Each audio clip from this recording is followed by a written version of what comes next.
Hello दोस्तों, geography के इस महत्वपूर्ण क्लास में आपका स्वागत है। तो चलिए देखते हैं आज के पहले प्रश्न को। गहन निर्वाह कृषि निम्नलिखित में से विश्व के किस क्षेत्र में की जाती है? ऑप्शन ए है एशिया के घने बसे देशों में, बी है दक्षिण अमेरिकी एवं मैक्सिको के क्षेत्रों में, सी है भूमध्य सागरीय क्षेत्रों में और डी है मध्य एशिया में। तो ध्यान दीजिएगा कि जो गहन निर्वाह के कृषि होती है वो एशिया के घने बसे देशों में होती है। ठीक, वहीं अगर हम बात करें गहन निर्वाह कृषि की, तो ध्यान रखिएगा कि ये इसमें क्या होता है कि जहाँ भूमि की कमी और क्या कहता है जनसंख्या जनसंख्या जो हो उच्च जनसंख्या का उच्च घनत्व हो तो वैसे ही क्षेत्रों में गहन निर्वाह कृषि की जाती है। और ये कहाँ होगी? तो एशिया के घने बसे देशों में। ठीक, ये बात आपको ध्यान रख लेना है। वही बात करें दक्षिण अमेरिकी एवं मैक्सिको के क्षेत्रों में, तो इसमें आप ध्यान रखिएगा कि यहाँ ज़्यादातर वाणिज्यिक कृषि होती है। कौन सी कृषि? तो वाणिज्यिक कृषि, यानी कि कह सकते हैं कि यहाँ पर बड़े पैमानों पर फसलों का जो उत्पादन होता है बाजार में बेचने के लिए किया जाता है। ठीक, वहीं ऑप्शन नंबर सी था भूमध्य सागरीय क्षेत्रों में। तो यहाँ की अगर हम बात करें तो ध्यान रखिएगा जैसे फल हो गई, सब्जियां हो गई, ये सब विशिष्ट फसलों की क्या होती है इस क्षेत्र में खेती होती है, और यही हमें ध्यान रखना है इसमें। लास्ट ऑप्शन की बात करेंगे मध्य एशिया। तो मध्य एशिया में ध्यान रखिएगा कि चूंकि यहाँ की जलवायु क्या है, शुष्क है।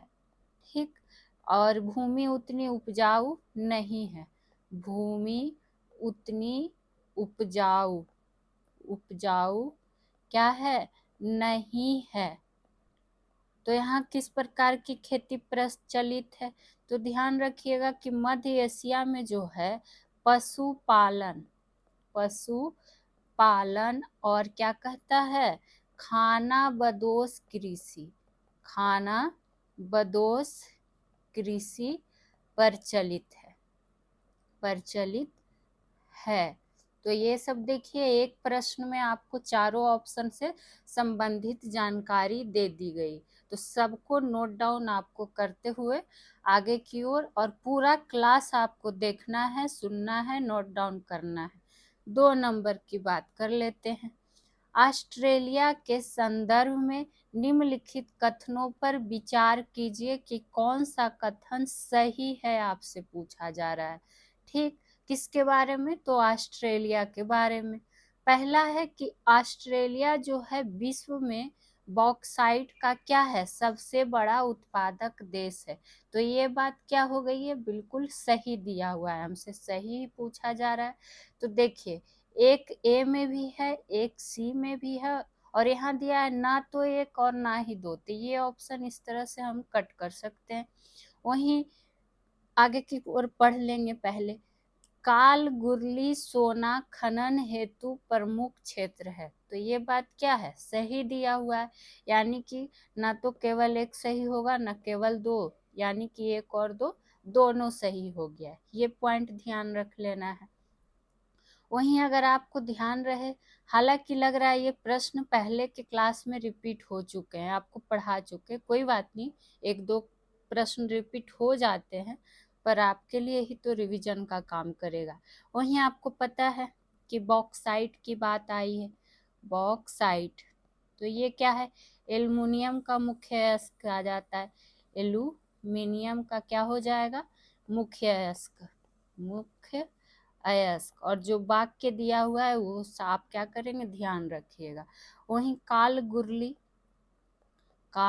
गुरली को ध्यान रखिएगा कि इसको गोल्डन माइल के नाम से जाना जाता है। किस नाम से? तो गोल्डन माइल के नाम से भी जाना जाता है, क्योंकि सोने का खनन क्षेत्र से ये प्रचलित है, जाना जाता है। चलिए तीसरे प्रश्न को देख लेते हैं कि तीसरा प्रश्न आपसे क्या पूछा जा रहा है।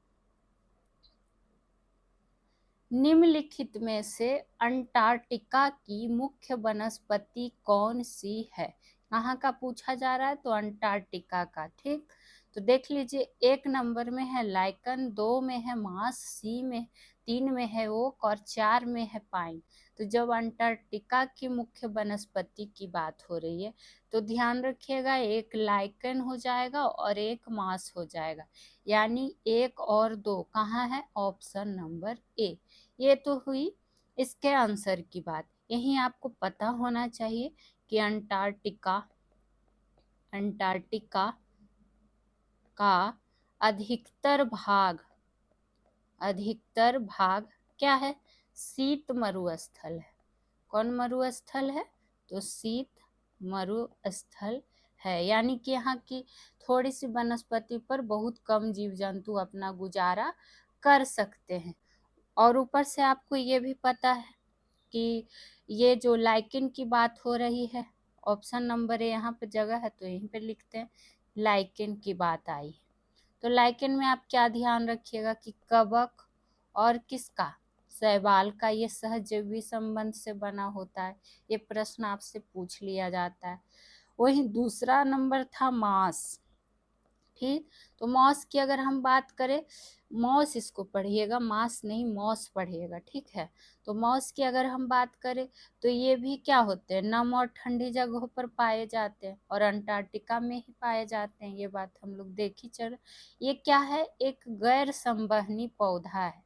गैर संवहनी छोटे पौधे होते हैं, छोटे पौधे होते हैं, ठीक है। वहीं तीसरा नंबर हमारा ऑप्शन क्या था, ओक।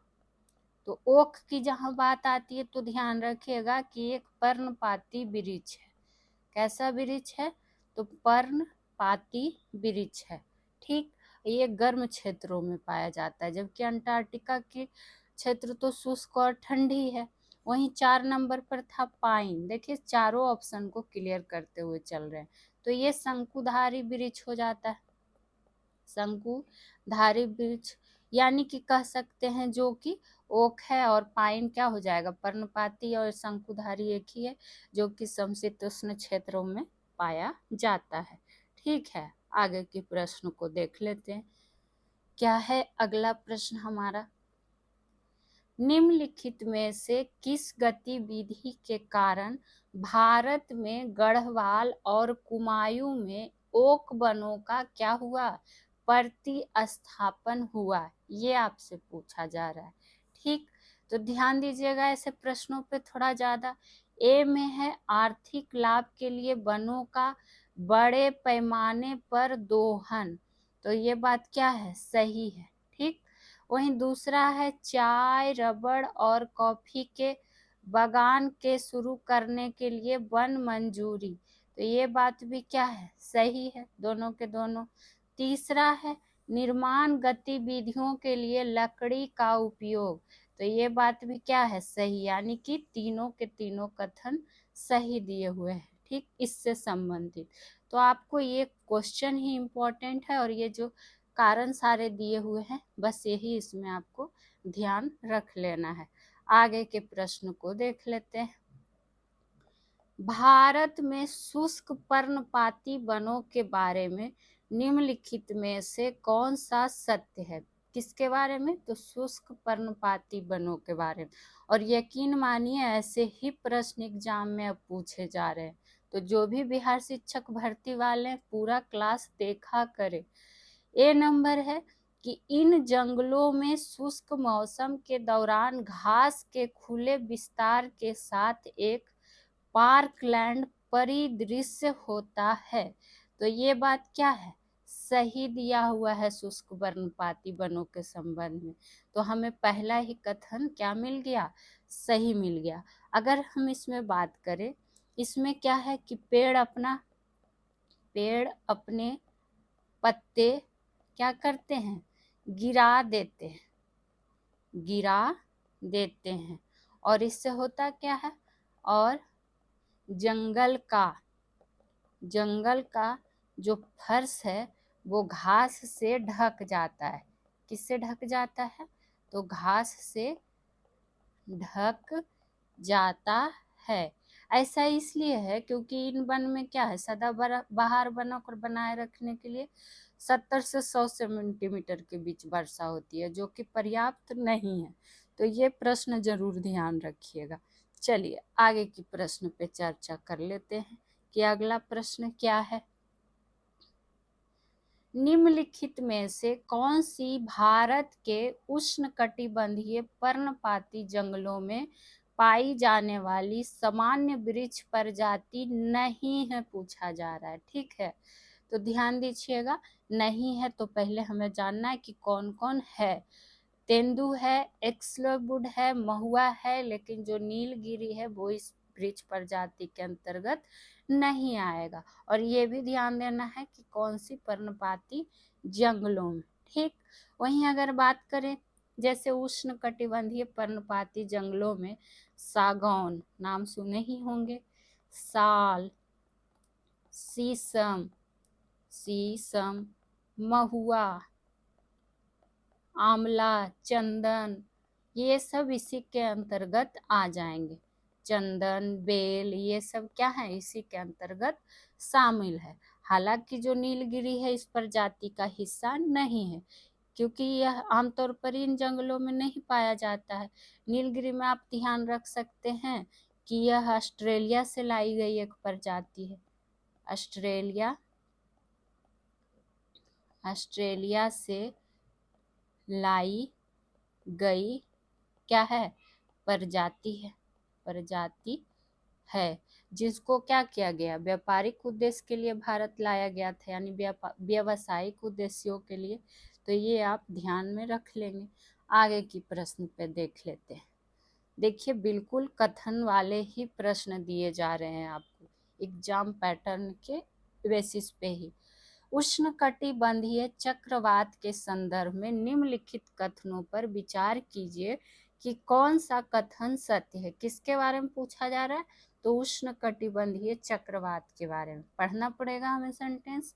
यह चक्रवात केवल बंगाल की खाड़ी में उत्पन्न होती है। कई बार ये चीज बोलते हैं, जब केवल लगा रहे ना तो वो थोड़ा सा निगेटिव का काम करता है 98% मैटर में। ठीक है, तो एक नंबर क्या हो जाएगा, गलत हो जाएगा। चूंकि लगा दिया है कि केवल बंगाल का खाड़ी में गिरता है, जबकि यहाँ पर होना क्या था, यह था कि बंगाल की खाड़ी और क्या कहता है, हिंद महासागर में उत्पन्न होता है। तब ये सेंटेंस क्या हो जाता, सही हो जाता। आगे की पढ़ते हैं। ये चक्रवात जो हैं अधिक विनाशकारी होते हैं। तो ये बात क्या है, बिल्कुल सही दिया हुआ है। तो 2 नंबर देखिए आपको कहाँ कहाँ मिल रहा है। एक तो सही हुआ नहीं, तो ये ऑप्शन इसी तरह से कट हो गया। फिर केवल 1 और 3 दिया है तो ये भी कट हो गया। बचा क्या, 2 और 3। तो अभी 3 को भी हमें देखना पड़ेगा। तटीय भागों में टकराने के पश्चात इन क्षेत्रों में मूसलाधार बारिश होती है। तो ये बात क्या है, बिल्कुल सही है। यानी कि 2 और 3 क्या हो जाएगा, सही कथन। किसके बारे में? तो उष्णकटिबंधीय चक्रवात के बारे में। ठीक, और एक पॉइंट इसमें आप ये नोट डाउन कर सकते हैं कि ये चक्रवात तमिलनाडु, आंध्र प्रदेश और क्या कहता है, उड़ीसा के तटीय भागों पर क्या करते हैं, टकराते हैं। तो इसी में इसको नोट डाउन करके लिख लीजिएगा। आगे की प्रश्न को देखते हैं। और ये चैनल संबंधित जानकारी है, तो जो भी बिहार शिक्षक भर्ती या किसी भी प्रतियोगी परीक्षा की तैयारी कर रहे हैं तो जीके जीएस के निचोड़ सॉल्यूशन, वो भी बिल्कुल एनसीईआरटी बेस्ड के लिए सॉल्यूशन बाय पीजे सब्सक्राइब कर लीजिएगा। अगर क्लास पसंद आए तो प्लीज़ लाइक करना ना भूलें, और साथ ही साथ अपने दोस्तों में शेयर भी कर दिया करें। और एक कमेंट करके अपना सुझाव, आप अपना डाउट कुछ भी इस क्लास से संबंधित पूछ सकते हैं, बता सकते हैं।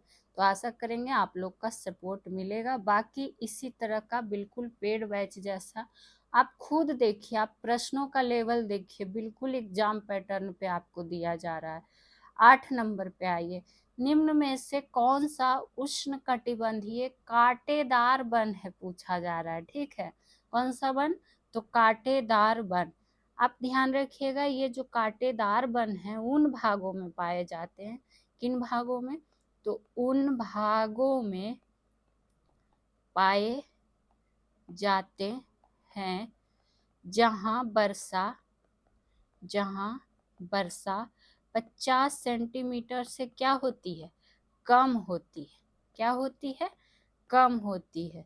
ये बात आप इसमें ध्यान रखिएगा। और ऐसे वन में क्या है, कई प्रकार के घास और झाड़ियां शामिल होती है।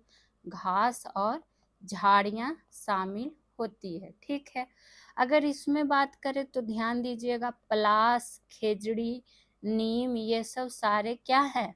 उष्णकटिबंधीय कांटेदार वन है। ये बात ध्यान इसमें आपको रख लेना है, समझे। और इन लोग जो सारा वृक्ष दिया हुआ है, तो लिखिएगा कि इन वृक्षों के, देखिए आप ही लोग कमेंट किए हैं कि पॉलिटी और ज्योग्राफी हिस्ट्री का क्लास मिलते रहना चाहिए, तो वो आपकी इच्छा को दिया जा रहा है आप ही के अकॉर्डिंग। तो आप लोग भी बस सपोर्ट कीजिए। 2 मीटर लंबी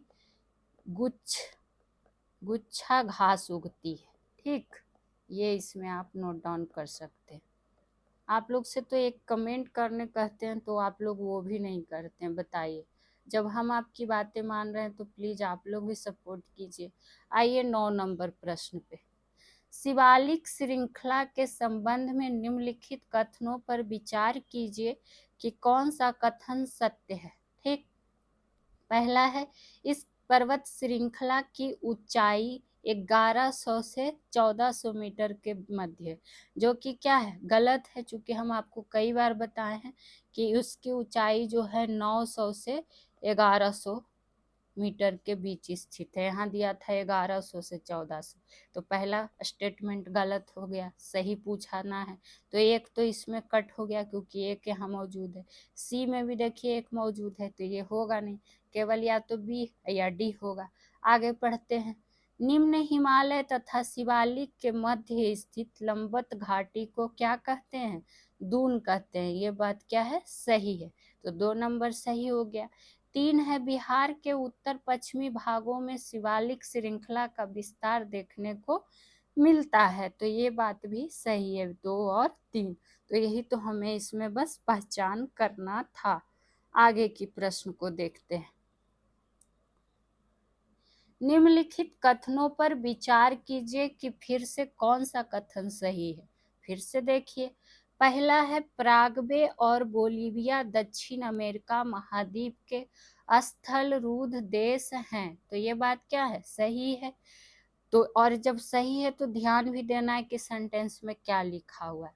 दूसरा है, एंडीज पर्वत अर्जेंटीना और चिली के मध्य सीमा बनाता है, तो ये बात क्या है? ये बात की अगर हम बात करें तो ये बात भी सही है। और ये भी ध्यान रखना किसके किसके बीच कौन पर्वत सीमा बनाता है। तीसरा है, मेक्सिको लैटिन अमेरिका का भाग है, तो है ही भाग, ये आपको हम पहले भी पढ़ा चुके हैं। तो ध्यान दीजिएगा, 1 2 3, तीनों का तीनों क्या है? सही है। आगे बढ़ जाए, विश्व का सबसे ऊंचा जलप्रपात पूछा जा रहा है आपसे, विश्व में वो भी ऊंचा वाला, तो ध्यान रखिएगा ये कौन सा हो जाएगा? एंजिल जलप्रपात। और एंजिल जलप्रपात ये आपको ध्यान में रख लेना है। कहाँ? तो वेनेजुएला में स्थित है। ठीक, वहीं जोग जलप्रपात की बात करें तो आप इसमें क्या ध्यान रखिएगा कि शरावती नदी पर है, शरावती नदी पर है। और कहाँ है? तो कर्नाटक में स्थित है, ये आपसे पूछ लिया जा सकता है। ठीक है, वहीं बात करें, ऑप्शन नंबर क्या कहता है? हालांकि लग रहा है ये क्वेश्चन भी आपको हम पढ़ा चुके हैं, तो जो आप लोग पढ़ चुके हैं कुछ कुछ आप लोग भी जवाब दिया करिए। आप विक्टोरिया जलप्रपात से, नियाग्रा जलप्रपात से संबंधित जो जानकारी है कमेंट बॉक्स में कर दिया कीजिए। जो क्वेश्चन रिपीट हो गया है उसकी जो बताइए, हम पढ़ाए हैं तो हमको याद है कि ये क्वेश्चन हम करा चुके हैं, और आप लोग पढ़ते हैं फिर भी नहीं याद रहता। 12 नंबर प्रश्न को देखते हैं। ठीक है, अंटार्कटिका के संदर्भ में निम्नलिखित में से कौन सा सही है? किसके बारे में? अंटार्कटिका के बारे में। तो देख लेते हैं। अंटार्कटिका का 100% भाग हमेशा बर्फ से ढका रहता है। तो ये बात क्या है? सही है, ऑप्शन नंबर ए। बी में देखिए क्या था कि यहाँ पर अधिकतर तटीय मैदान है। गलत है, क्योंकि तटीय मैदान नहीं है, बल्कि यहाँ का अधिकतर भाग जो है पर्वतीय है। क्या है? पर्वतीय है। तीसरा था कि क्वीन मोड पर्वत इसे 2 बराबर भागों में बांटता है। ऐसा नहीं है, यहाँ का हिस्सा जरूर है पर 2 बराबर भागों में बांटता नहीं है। वहीं चौथा है, यहाँ शीत ऋतु में सूर्य नहीं डूबता है। ठीक, तो यहाँ पर सेंटेंस क्या होना चाहिए था कि यहाँ ग्रीष्म ऋतु में सूर्य नहीं डूबता है। कुछ प्रश्न रिपीट हो गए हैं तो प्लीज उसको रिवीजन के तौर पे ही ले लीजिए, कभी कभी हो जाता है। आगे की बात कर लेते हैं। निम्नलिखित में से कौन सा क्षेत्र भूमध्य सागरीय जलवायु के अंतर्गत आते हैं? ठीक, तो ऐसे प्रश्न अपने आप में ही इम्पोर्टेंट हो जाते हैं। तो चलिए इससे संबंधित इसकी जानकारी देख लेते हैं। अगर हम बात करें, पहला है ऑस्ट्रेलिया का दक्षिण और दक्षिणी पश्चिमी क्षेत्र, तो जरूर इसके अंतर्गत ही आते ही हैं। तो 1 नंबर क्या हो जाएगा? सही हो जाएगा। तो देखिए 1 नंबर एक में भी नहीं है और 1 नंबर बी में भी नहीं, या तो सी आंसर होगा या तो डी होगा। इस तरह से टाइम टेकिंग आप ले सकते हैं। दूसरा है मध्य चिली। तो मध्य चिली की बात आती है तो ये भी इसी जलवायु के अंतर्गत आ जाते हैं। तीसरा है यूएसए में कैलिफोर्निया का मध्यवर्ती और दक्षिणी तट, तो ये भी इसी के अंतर्गत आते हैं। ठीक है। चौथा है मोरक्को, नाइजीरिया, ट्यूनीशिया और लीबिया का उत्तरी क्षेत्र, जो भी इसके अंतर्गत आते हैं, यानी कि चारों के चारों। और ध्यान दीजिएगा कि क्या क्या चीज आते हैं, किसकी किसकी चर्चा हुई है। ये प्रश्न और इसका जो उत्तर दिया हुआ है ये अपने आप में ही इम्पोर्टेंट है। तो ये सब एक एक पॉइंट को आपको नोट डाउन करते हुए चलना है। आ जाएंगे 14 नंबर पे। निम्नलिखित में से कौन सा घटक पर्यावरण के अंतर्गत शामिल है? इस बार किसके अंतर्गत? तो पर्यावरण के अंतर्गत। पहला है मनुष्य, दूसरा है धरातलीय स्थलाकृति, और तीसरा है मानव निर्मित वस्तु, और चौथा है प्राकृतिक वस्तु। तो आपको पता है कि पर्यावरण के अंतर्गत ये चारों के चारों चीजें क्या हो जाएंगी? शामिल हो जाएंगी। तो उपयुक्त सभी हो जाएगा। क्योंकि पर्यावरण अब आपको जानने की तो जरूरत है नहीं कि चारों ओर पाए जाने वाले लोग, स्थान, वस्तु, प्रकृति को ही क्या कहते हैं? पर्यावरण कहते हैं। और पर्यावरण है जो जैविक और अजैविक दोनों परिस्थितियों को सम्मिलित करके चलता है। तो इस प्रश्न में तो कोई जान था ही नहीं। आगे की बढ़ते हैं। किस प्रकार के वन प्रदेशों को विश्व का फलोद्यान कहते हैं? ठीक, ऐसे प्रश्न ध्यान दीजिएगा। तो इनमें से जो हो जाएगा, भूमध्य सदाबहार वन को क्या कहते हैं? विश्व का फलोद्यान कहते हैं।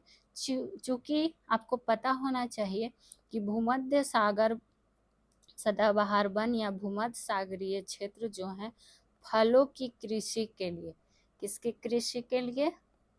तो फलों की कृषि के लिए दुनिया के बाग के रूप में जाना जाता है।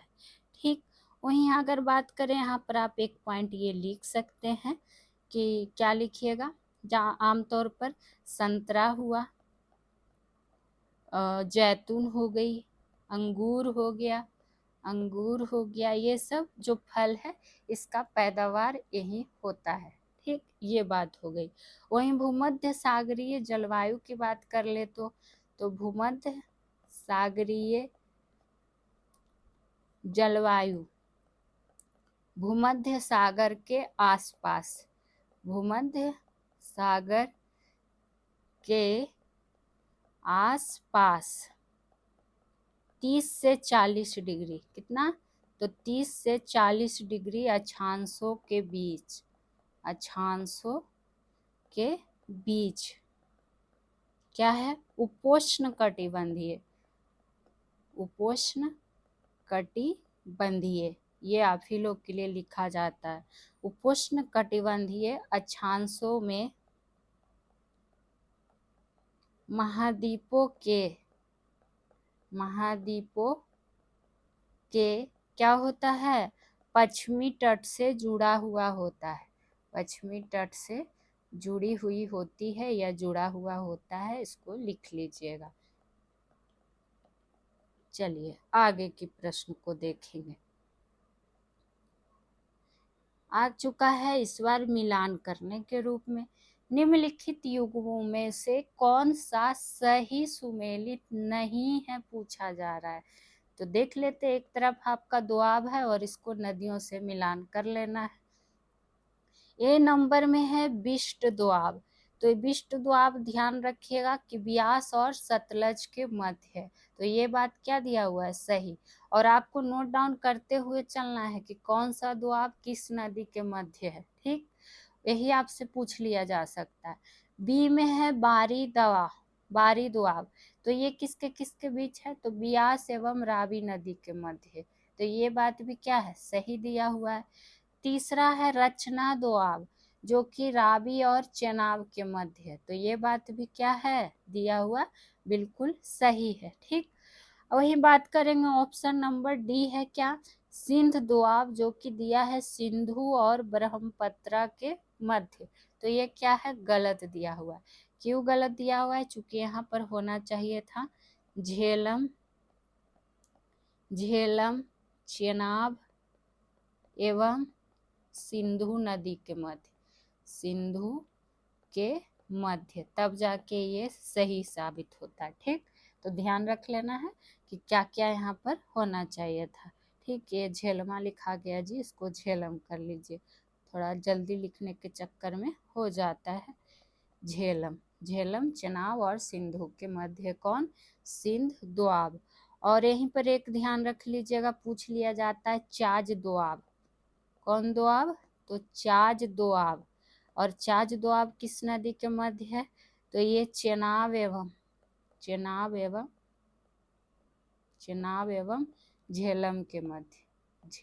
के मध्य, ठीक। तो ये पांचों दोआब आपको याद होना चाहिए, चाहे जैसे याद रखिए। आइए 17 नंबर प्रश्न पे, अपवाह प्रतिरूप के संदर्भ में निम्नलिखित कथनों पर विचार कीजिए कि कौन सा सही है, किसके बारे में, तो अपवाह प्रतिरूप के बारे में देखते हैं। पहला है गंगा नदी अरई अपवाह प्रतिरूप का क्या है, उदाहरण है, ये दिया है, तो ये क्या दिया हुआ है, गलत दिया हुआ है, ठीक है। तो इसको क्या करेंगे, गलत करेंगे। तो एक नंबर जहाँ जहाँ है उसको करिए ऑप्शन ए में खत्म, ऑप्शन सी में खत्म, और ऑप्शन डी में नहीं, पहले डी को रखिए अभी, क्योंकि दूसरा भी तो पढ़ना है। जब सभी दिशाओं से नदियां बहकर किसी झील या गर्त में विसर्जित होती हैं, तो ऐसे अपवाह प्रतिरूप को क्या कहा जाता है, अभिकेंद्री प्रतिरूप। तो ये बात क्या दिया हुआ है, सही दिया हुआ है, तो केवल दो क्या हो गया, सही हो गया, और ध्यान रखना है। और यहाँ क्यों गलत हुआ पहला नंबर, तो नोट डाउन कर ले सकते हैं कि गंगा नदी पूर्ववर्ती, कौन वर्ती, तो पूर्ववर्ती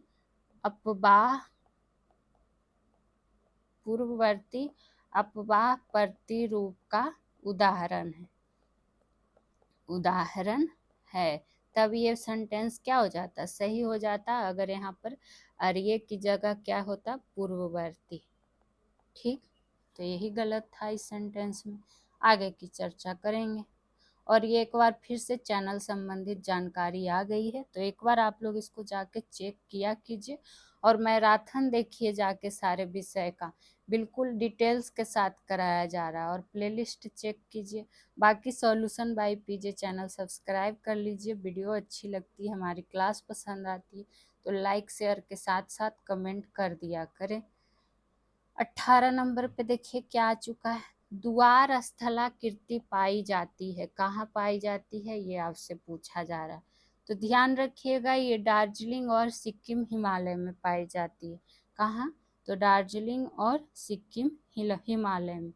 ठीक, और यहीं पे ध्यान रखिएगा कि क्या कहता है, कंचनजंगा, कंचनजंगा जैसी चोटियां गहरी घाटियां भी क्या है, यहीं पाई जाती है। यही आपसे यहाँ पर क्या कर लिया गया था, पूछ लिया गया था। और अगर हम बात करें इसमें, तो ध्यान रखिएगा एक इसमें कश्मीर हिमालय में क्या ध्यान रखना है, करेवा स्थला कीर्ति पूछ सकता है, करेवा स्थला कीर्ति जो कि कश्मीर हिमालय में पाया जाता है। ठीक, तो ये इम्पोर्टेंट टर्म था। यहाँ पर आगे की ओर बढ़ेंगे 19वें नंबर प्रश्न पर। देखिए कितना लंबा चौड़ा प्रश्न है लेकिन इम्पोर्टेंट है। कर्क रेखा के संदर्भ में निम्नलिखित कथनों पर विचार कीजिए कि कौन सा सही है। अब इसके लिए हमें सेंटेंस पढ़ना ही होगा। कर्क रेखा भारत के 8 राज्यों, आप लोग क्या करेंगे देखिएगा, अरे 8 राज्य तो सही बात है, 8 राज्य से तो गुजरता ही है, छोड़ो ना इतना लंबा क्या पढ़े, टिक करके निकल, लेकिन पढ़ना पड़ेगा। देखिए 8 राज्य क्या दिया हुआ है, यहाँ पर आपको दिख रहा होगा, गुजरात, और क्या है, राजस्थान, मध्य प्रदेश, छत्तीसगढ़, झारखंड, पश्चिम बंगाल, त्रिपुरा, और लास्ट में गड़बड़ क्या कर दिया है, देखिए मेघालय। तो पढ़िएगा तब ना इसको नोट कर पाइएगा। तो इससे क्या हो गया, एक शब्द से यहाँ पर ये पूरा सेंटेंस खत्म, कहानी। तो 1 नंबर गलत हो गया। तो जब जहाँ एक गलत हुआ तो सी ऑप्शन कट हो जाएगा और ए ऑप्शन कट हो जाएगा। आगे पढ़ते हैं। चूंकि 8 राज्यों से तो गुजरती है लेकिन सारे राज्य सही दिए हुए थे। ये मेघालय की जगह आपको क्या होना चाहिए था, मिजोरम होना चाहिए था, तब ये सेंटेंस क्या हो जाता, सही हो जाता।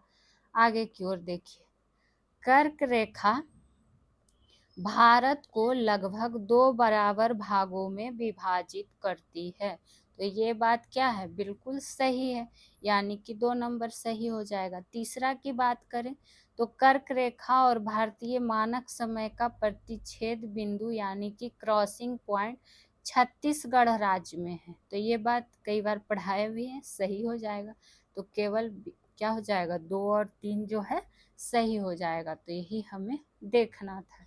और कर्क रेखा कितने राज्यों से गुजरती है, तो 8 राज्यों से। इसका एक ट्रिक भी है, क्या है, ध्यान रख सकते हैं, मित्र पर गमछा झाड़, जाके झाड़ मत दीजिएगा गमछा, बस ये ट्रिक याद रख लीजिएगा। 20 नंबर प्रश्न को देखते हैं। भारत की मानक समय रेखा 82.5 डिग्री रेखा के चयन का कारण नहीं है पूछा जा रहा है। ठीक है, तो ध्यान रखिएगा। इसमें देखिए क्या दिया है, भारत के पश्चिमी पूर्वी विस्तार के में मध्य होने के कारण, तो ये तो है 7.5 डिग्री गुणक होने के कारण ये भी है, लेकिन यह एक प्राकृतिक रेखा है, ये क्या है, गलत है। तो उपयुक्त में से कोई नहीं तो होगा ही नहीं। तो क्या हो जाएगा, ऑप्शन नंबर सी इसका राइट आंसर हो जाएगा। वहीं अगर हम इसमें बात करें तो ध्यान रखिएगा कि भारतीय मानक रेखा ग्रीनविच माध्य समय से कितने मिनट आगे है, तो 5 घंटे 30 मिनट आगे, 5 घंटे 30 मिनट आगे हैं। ठीक, ये एक पॉइंट हो गया। और ये भी पता होना चाहिए कि मानक समय रेखा कितने राज्यों से होकर गुजरती है, तो 5 राज्यों से। इसके लिए अभी आपको हम ट्रिक बताएं, क्या, उमछौआ। अब आप लोग दिमाग लगाइए कि उमछौआ में कौन कौन से राज्य आएंगे, चूंकि कई बार पढ़ा चुके हैं। 21 नंबर की चर्चा करेंगे। भारत के अंतर्राष्ट्रीय स्थल सीमा के संदर्भ में निम्नलिखित युग्मों में से कौन सा सही सुमेलित नहीं है, यानी पड़ोसी देश और उससे सीमा साझा करने वाले राज्य का मिलान करना है। चीन सिक्किम से, तो ये बात क्या है, ये उत्तरी सीमा साझा करता है सिक्किम से, तो सही दिया हुआ है। दूसरा है बांग्लादेश मणिपुर से, जो कि क्या दिया है, गलत दिया हुआ है। जो किसके साथ ये सीमा साझा नहीं करता है, किसके किसके साथ करता है, तो भारत का पश्चिम बंगाल हुआ, असम हुआ, मेघालय हुआ, ये भी तो पूछ सकता है किस किस के साथ करता है, त्रिपुरा हुआ, और कौन हो जाएगा, मिजोरम। इन राज्यों के साथ इसकी सीमा लगती है। ठीक, तो ऑप्शन नंबर बी यहाँ पर गलत दिया हुआ था।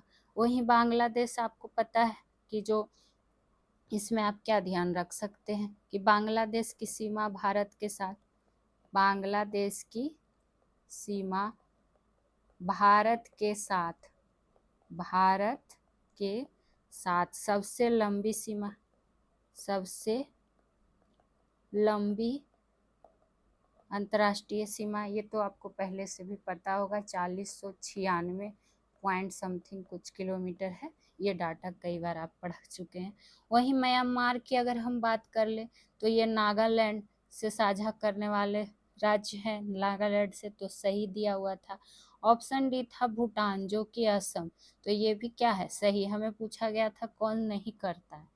तो आज का क्लास कैसा लगा बताइएगा ज़रूर। बाकी सॉल्यूशन वाई पीजे सब्सक्राइब कर लीजिएगा, साथ ही साथ लाइक शेयर भी कर दिया करें और एक कमेंट ज़रूर किया करें। तो मिलेंगे अगले क्लास में अगले इम्पोर्टेंट प्रश्नों का कलेक्शन लेके। Thank you.